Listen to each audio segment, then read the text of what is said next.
I'm Jim Check. You're watching Kelowna Now, and I have with me Brittani Stober. Back from a big adventure, right? You've been gone for how long? I was gone for a year. A year. And you went to Africa and Yes. some of the countries. Ghana would be one of Yes, the I ones. was working in Ghana for a year, but had the opportunity to travel a little bit around as well for holidays. And that was kind of like a pilgrimage. You went there to help, actually, right? Yeah, I went there to work with International Justice Mission and fight against the issue of human trafficking. And you've kind of been involved in charitable work even when you're here, though, right? You've been working for a lot of not-for-profits. Yeah, most of my work has been not-for-profits, working with Now Canada and Metro and just volunteering. So a year away from home with a, like, because we kind of have a fairly advanced society here. How is it over there compared to here? Less advanced. Less advanced, yeah. Yeah, just the life is really different. You can't rely on your electricity to always be there, your water to be there. My house, even if it rained really hard, the walls would leak and it would just flood. Yeah, I saw some of your images, and some of them Yeah, were pretty fascinating, right? You got to see it's some pretty cool things, though, too, I guess, right? I did, yeah. It's a different life over there. And what motivated you to go? Because that's a big step, right, from your kind of like established kind of like, I guess, lifestyle here to Yeah. something that's higher risk, too. What motivated me to go? I knew about the work of IJM from years ago, and was working in a more corporate position, and I just felt like deep down that I was not put on this planet to make my own pile bigger, and just went on their website, saw they were hiring someone, and like the job description was me, and I just believe Yeah. like if you can fill a gap, A lot of heartbreaking you stuff, should. I'm sure you saw, too, though, right? Yeah, a I mean, lot. because a lot of that in sex trafficking and stuff like that, you see some of the, whatever the end result of some of that, too. Yeah, it's quite heartbreaking, but it's also, as sad as it is, there was a lot of encouraging bits too. I got to work with a lot of the survivors when I was over there, in seeing their resilience and healing and seeing them working as leaders in their community now, to try to battle this in the hometown, the towns that like they were taken from, that they're over there educating kids and parents and families. That it's very inspiring as well. So you're working with a group, I take it, so you're not just there on your own trying to make your own way. There's a group of Yes, yeah, people, a support group kind of thing. yeah. It's a little bit dangerous to put a white Just be person on, there yeah, by just be out themselves. on your own there, right? Yeah. And what is one of the, I guess we'll start with what's one of the coolest. You went on some safaris and different things, Mhm. not hunting, but like what did you see that was kind of like a life experience? As far as wildlife goes, I went to Tanzania over Christmas. Had a little break from work and slept over in Serengeti Park. And seeing a leopard is really rare. And we got to see two of them, and we saw Wow. one on a hunt. She wasn't successful, but super cool. Hmm. Wow. And weather and everything, pretty hot. You were there for the full cycle, Yes. rainy Yeah. season. Rainy season. Their dry season is not dry, but it's called Harmattan, where the winds from the Sahara Desert, it like lifts up all of this dust, and it is like you feel like you're in Star Wars, and it's like that for about two Oh, when you're in the months. desert when they were looking for Luke. Yeah, like you can't see hardly anything, and it is Accra, the city I was living in, becomes the most polluted place on the planet uh, for a couple months of the year, and then Hmm. it blows away. You glad you went? I am Yeah. very much so. Do you think you'll go back? Maybe Yeah. not anytime soon, and not probably for another long contract. But I love the mission and the work there, and it's not done. There's a ton more work to be done there still. So if I feel led to it, I definitely would go back. Yeah. So what is the, like, I guess you had some preconceptions before you went. I imagine they told you kind of what you're getting Hmm. into. Did that match the expectations, or were there a lot of surprises? Hmm. They were very honest when I came. The organization's really international, and they've had people come from the West and work there for time periods.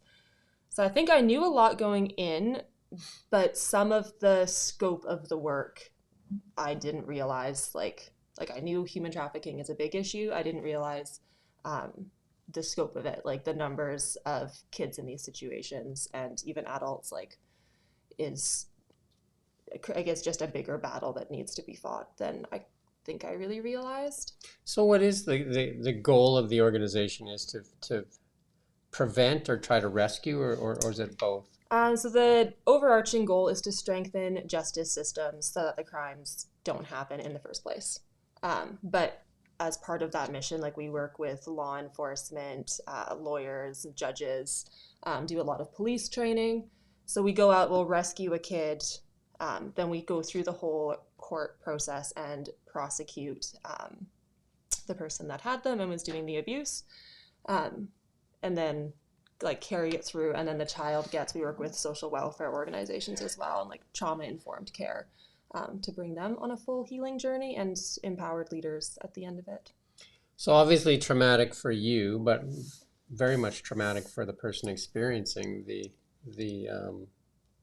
sex trafficking as well, obviously, right? To be part of it, because it kind of, you have a lot of empathy, obviously, because you seem to be involved in a lot of not-for-profit stuff. Yes. Yeah, it's heavy work. In Ghana, you for sure have the sex trafficking, but in Ghana, it's more child labor that's the big issue. Like that's where 60% of the world's cocoa is grown, and a ton of fishing happens there as well. That it's a lot of. So we're not talking about fishing. We're talking about fishing for young kids and stuff like that, right? So, yeah, little children, like as young as 6, out working from 4 a.m. till 11 p.m. So explain the fishing part for people. Is that where they just kind of go out and find kids and just kind of like grab them, or how's that work? Yeah, so typically if a guy needs help on his boat, and he doesn't want to pay, he'll go to an area where there is no fishing, where the children don't know how to swim, where like the community, like, they don't understand the scope of their country. And basically you'll tell the parents, I'm like, give me your kid, they're gonna have a better life. I'll give them to school, I'll feed them really well. They'll be doing a little bit of work for me on the side, but that's it. And then he'll pay the parents like sometimes as low as like $20 for a year of labor. And then often the parents, they just don't see their kids again. And the reality is they don't go to school, they're not getting fed. And so they think they're putting their child into a better life when they're actually selling them as a slave. Yes, often. Some know what they're doing, but a really, really typical story is the parents, like they didn't know and they don't know where their child is. And like by the time they realize, it's too late. And then so when you rescue some of these children, what becomes of them? Like where do they go? Like, because if their parents thought they were going somewhere, do they go home or do they go? So we have an investigative team that tries to find their parents. A lot of them, like some of the kids, let me say, they're 6 years old. They've been a slave no idea for 10 years. Like they don't know where they came from. They don't know much at all, actually. They don't know their birthdays. And so our investigative team tries to put it together and find where they came from, see if there's relatives, and then we work with a department of social welfare there that assesses the families, and then like hopefully the goal is always to reunify a child with safe parents, and then IJM along with social workers checks up on the kid basically until they're an adult. We'll keep track to make sure that they don't get re-trafficked or re-victimized in any way. How do they raise the IJM? How are they raising funding? Like who's funding all this work? Yeah, actually, Canada funds it a lot. They have field offices and advancement offices. I think there's like 20 or something offices across the globe now. So Ghana obviously is a field office, anywhere where they're doing the work that people are fundraising for. And then we've got offices that raise awareness for these issues and fundraise in Western countries. So lots of Brittany's going from Canada, or how are they getting these people? Like who's joining and who's going there? So I was the only Canadian this year that went. Actually, the only person that went to Ghana from the West, which is a cool experience. But they put ads out. They're pretty strict on who they send. Obviously, it's heavy work and emotionally taxing. Yeah, that it's a pretty long and intense screening process. Yeah, and I imagine there's risk too. How did Yeah. your family deal with that? You know, because you've obviously, do you know what I mean? Like you've, and you had a good life here. Like Yeah. you horses, all kinds of stuff that you were doing, right? Yeah, I just I don't tell my family until after Mm. if anything's like kind of sketchy Scary. happens. Yeah, Yeah. but still pretty scary though, right? There's a few moments that are a little unsettling, but Did you ever think that maybe you would get grabbed or something like that? And did you ever feel at risk? mm, not so much. I mean, we have a pretty hefty security detail in Ghana, and where I lived, I had a guard 100% of the time, an Mm. electric fence, and bars on my windows and gates. That at home I felt super secure. There's areas like you just don't go there. But people walk around there with guns and that stuff too, don't they? Like it's pretty normal to see.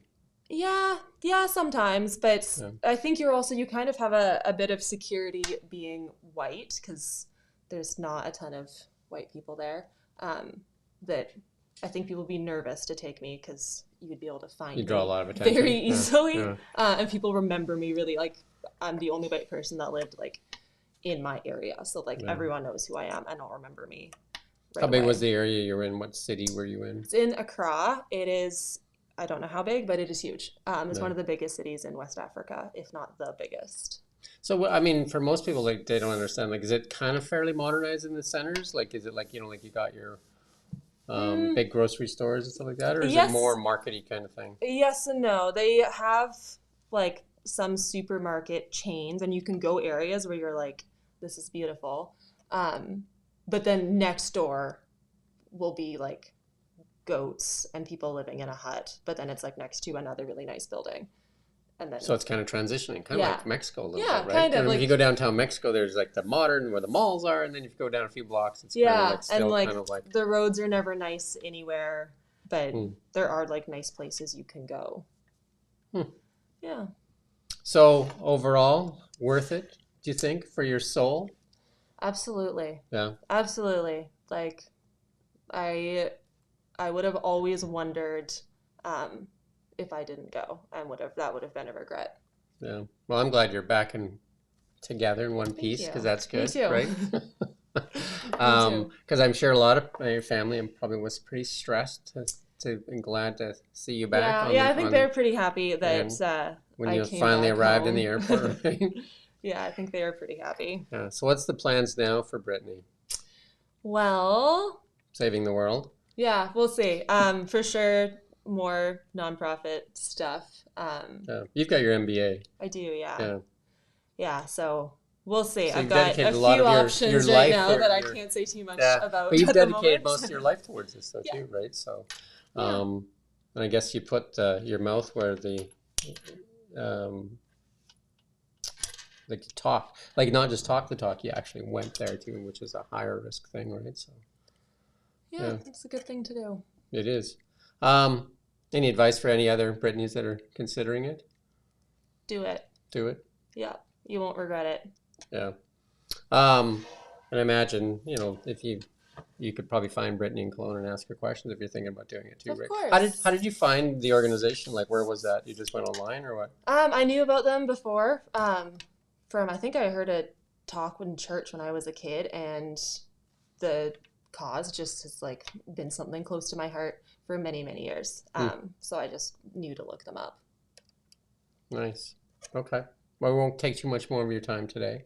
Um, I imagine there's lots there, though, right? So, you're gonna write about it at all, or anything, or We'll share see. some of that? I wrote a lot when I was there, Yeah. so I wouldn't forget some of these things. That you never know what comes of it. I have this friend now that can help you write. Anyway, we'll leave it at that for today. And thank you for watching Kelowna Now. Thank you.